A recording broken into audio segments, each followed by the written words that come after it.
Hey everyone, TimaeuSS here, and welcome to another Aether Gazer video. So a lot of you have been asking me for a guide on sigils, alright? But I will do you one better. This is going to be complete guide for all of the characters on their access key, on their sigils, and their functor and codes, okay? I'm going to break this down because this game has been studied and mastered by the CN veterans. So it's time to learn some of their knowledge and see if we can apply this to the global release. Now, if I were to break it into each individual characters, I can probably farm 12 something videos with whatever views I can get on them, but I think for the purpose of this video, it is better for you to understand how some of these tier lists work and their recommendations, so that when this game does reach the next patch and update, you can just refer to this video if I'm no longer creating content for Aether Gazer, or you can obviously know what's coming up in the patches ahead, right? So what I'm referring to personally is this. So there is a very well-known guide group, okay, from CN that does Aether Gazer content. Now, in the entire thing, they already have everything you need. So I'll break it down. I know it's in Chinese and you can read it, but I'll break it down to, you know, what you basically need to understand to make sure that you're able to pick the most important part of this tier list. Now, this is the launch one. This is another version, which is version 4.5. I have both linked down in the description and comment, so you can go in and make references, because the launch one does include things like S Osiris, which we have in the upcoming next banner.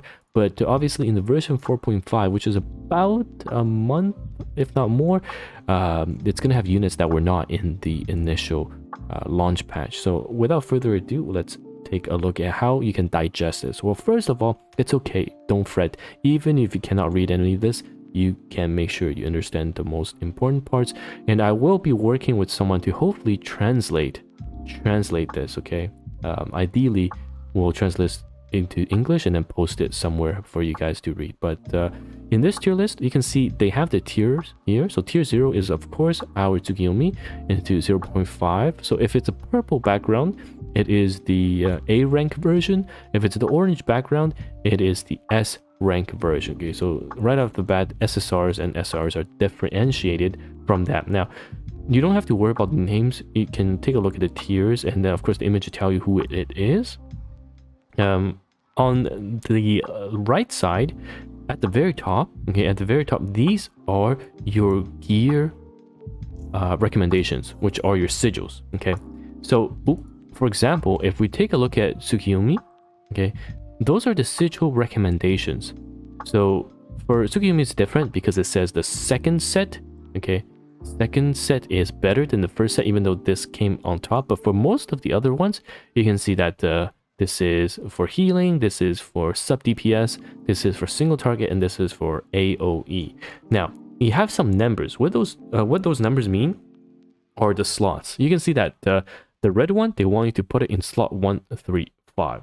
So what that means is, if you take a look at your here, okay, if we change this, your slot 1, your slot 3, your slot 5 should be matching to whatever they have posted on this document. Okay, so that's slot 135 using the red one, and then slot 246 using the other one. This, as you can see, you can read the effect. This will give you thunder damage, and the other one is a rage charger. So that's why it's very important, and it actually matches some of the recommended sets too. So you can see they've already translated some of that for you, so that's very important. So those are the sigils, okay? Very, very straightforward in that sense. It tells you what to equip and the other options that you can get. Now, one thing people don't know is the first line here. This is manual, okay? This is manual, and the line below it is AI. You can see some of it means auto, like heal all the way, and this is single target, sorry, not heal all the way. This is jack of all trades, and this is for single target boss, okay? So if we take a look at Tsukiyomi, you can see the first code alignment is recommended for manual. The second code alignment is for AI. So I know it's in a different language, okay, but you can just look at the color.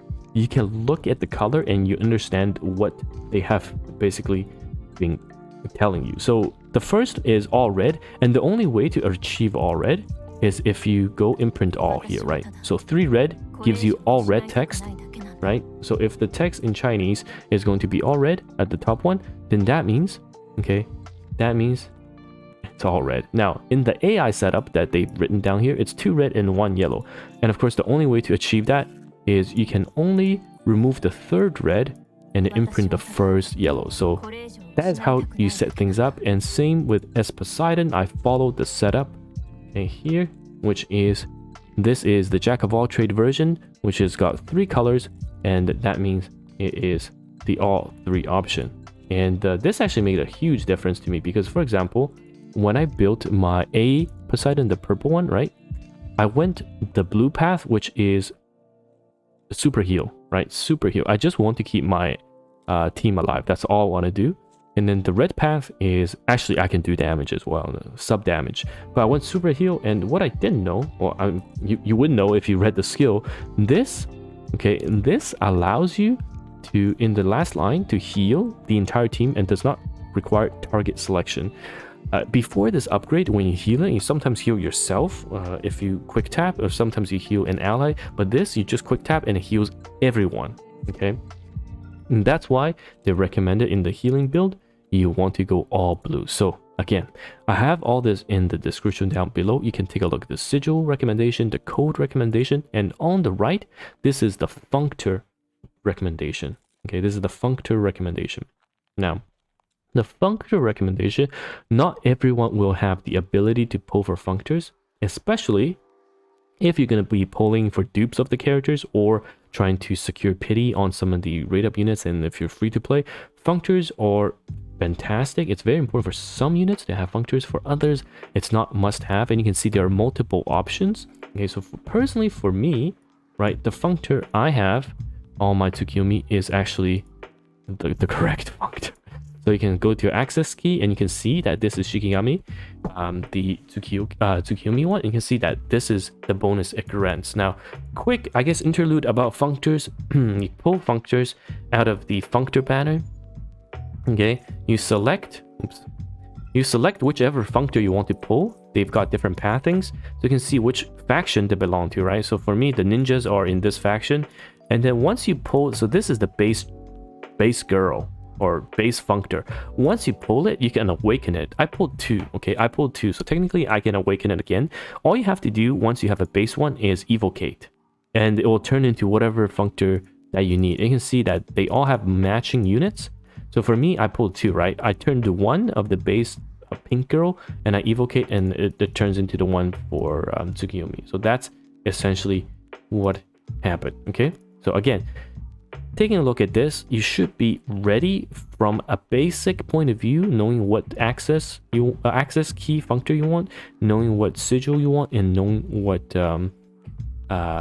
code you want for the various build. Okay, I will find someone, I'll try to find someone or pay someone to translate this entire document to the best of our ability and then post it as a Google Doc.